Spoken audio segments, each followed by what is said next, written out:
Dan Ringel here. Wanted to come at you with a new Out of the Park Baseball 21 series. I will be the general manager of the Texas Rangers. I know in the past I've tried streaming some of this before, and um, I'm just relatively new to YouTube, so I'm trying to now edit these videos and bring them to you via YouTube. I understand Out of the Park 22 will be coming out soon. I plan on making a bunch of content in that game, but in the meantime, with baseball around the corner, wanted to do a rebuild here of the Texas Rangers. I think based on the 2020 season, the Rangers certainly struggled. This is obviously going to be a challenging rebuild, but let's get into it. I'm excited for it. So we'll take a look at our owner goals here. Our owner is pretty. He doesn't expect us to suck completely this season. To be quite frank with you guys, I do. Unless something dramatic happens and some players really overperform, I don't expect us to be terribly good. Upgrade at third baseman this year. I believe our third baseman is Todd Frazier. So we'll certainly look to upgrade there if it makes sense for us. Acquire a hometown player. That's interesting. I don't know that I've seen that before. But we can certainly look into doing that. Find a top 20 prospect and make the playoffs in the next 4 seasons. Okay, so we have a short timeline to make the playoffs. I think we can do it with the right moves here. Let's take a look at our team. Starting off catcher, we have Robinson Chirinos. He's 35 years old. He's got a little bit of home run power. He plays average defense. But Chirinos puts fans in the seats, though. Fans seem to like Robinson Chirinos. He's someone on an interesting contract. He's only $5.5 million this year. We have a team option on him for $6.5 million next year. Depending on how the team is, he could potentially be a trade piece for us. He's not going to get the bat on the ball a whole ton, but he'll hit for some power. And if he can bat, around 250 and hit 20 plus home runs, he'll be a great player for us. So, next up at first base, we have Ronald Guzman. Looks to be a slightly above average hitter. Plays really good defense. He's someone on a really, really team-friendly deal. He's only 25 years old. He's someone that is definitely going to get an opportunity at first base for us this year, just solely based on his defense. And if we can get much out of the bat with him, that would be a major plus. We just hope that Ronald develops at some point for us this year. At second base, we have Rougned Odor. Rougned Odor is a player that he's on a rather long deal with us. Not overly expensive, but for what he'll likely produce for us, I don't know that he's necessarily worth that contract. He's not a great hitter. He's got a little bit of home run pop. He plays an average second base, and I know his attitude tends to be an issue in this game. That he's not really well received by his teammates. So Rougned Odor, he's going to at least be our second baseman going into the start of this year. We're paying him. Obviously, I'm sure it'll get to a point where I'll look to move him. I'm not sure how easy that will be. But then at third base, kind of a rental player in Todd Frazier. He's 34 years old. He's got some power, but other than that, he plays a below average third base, and he doesn't really hit the ball for contact too well.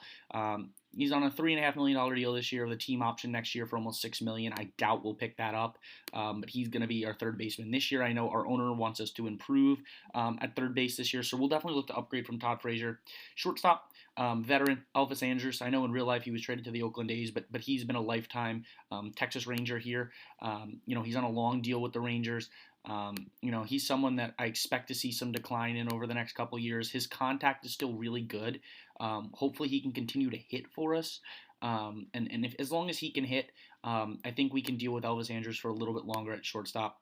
I have a feeling the fans really like him. He brings leadership to the clubhouse. He's going to be someone that's difficult to part with, but he's at only 31. Hopefully we can get at least 2 or 3 more good years out of him.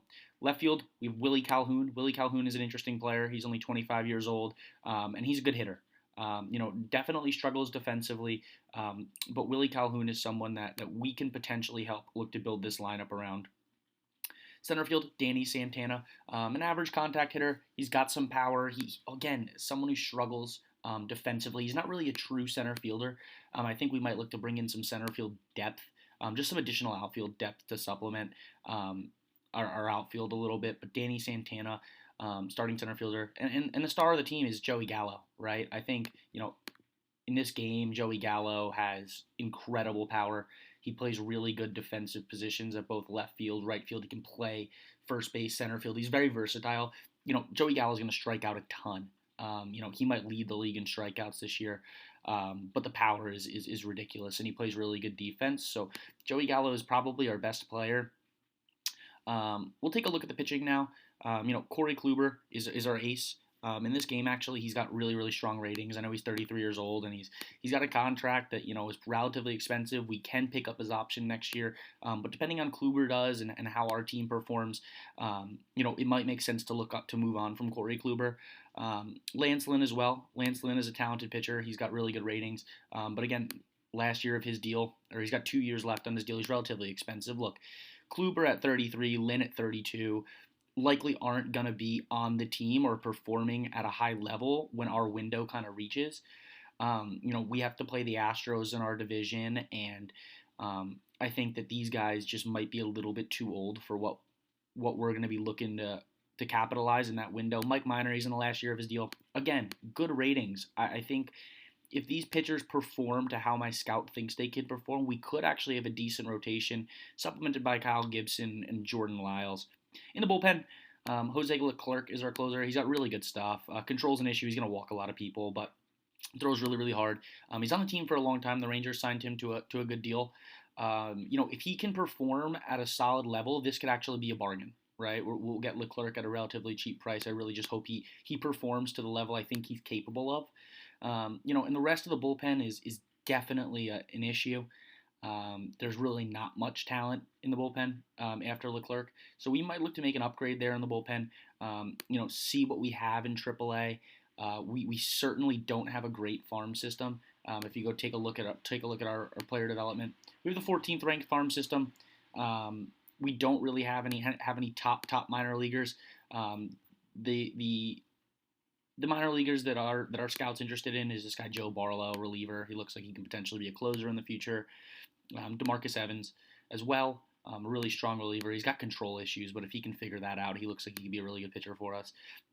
In center field, Leody Taveras, he's only 21 years old, switch hitting center fielder. I mean, this guy could be our center fielder of the future, and depending on how the team plays this year, he might actually come up and play in the majors. He's only ever played at AA, so we're going to look to get him some at-bats in AAA this year and see if he can hit. He could potentially make the team at some point later this year. But other than that, guys, there's not really a terribly deep farm system. We do have this third base prospect who looks a little bit interesting. If he can develop into a hitter, he might be worth keeping around, but definitely not a third baseman for this year. Front office, we really have no money. I think, our salaries are a little bit ridiculous. We have Shin-Soo Choo on our team. He comes off the books after this year. That'll clear $21 million. Mike Minor, a guy we could potentially look to extend. He is open to an extension right now.